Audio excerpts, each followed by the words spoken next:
जो कांदा हा बांगलादेशमध्ये ना कायमस्वरूपीचा गेला पाहिजे, यासाठी सरकारने 100% प्रयत्न केलेले पाहिजे, जेणेकरून याचा फायदा 100% शेतकऱ्यांना होईल। सरकारला अशी विनंती आहे की सरकारने ही बांगलादेश बॉर्डर ही सतत चालू ठेवावी, त्यामुळे शेतकऱ्यांना मोठा दिलासा मिळेल व कांद्याच्या भावात चांगली ही सुधारणा पुढे पण आपल्याला बघायला मिळेल।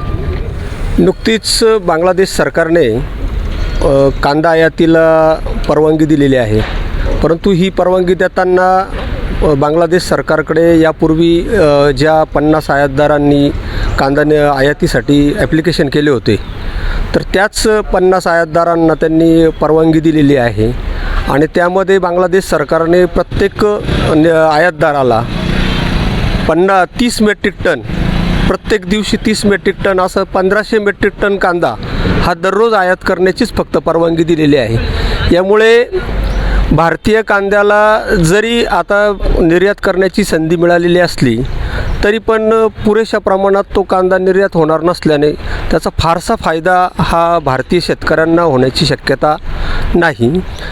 गेल्या वर्षीच्या तुलनेमध्ये यावर्षी निर्यातीला निर्बंध असल्यामुळे निर्यात ही अगदी अल्प प्रमाणात झालेली आहे आणि त्याचा तोटा हा भारतीय कांदा उत्पादक शेतकऱ्यांना मोठ्या प्रमाणावर झालेला आहे। त्यासाठी ही कायमस्वरूपी निर्यात ही खुली होणं ही अत्यंत आवश्यक आहे।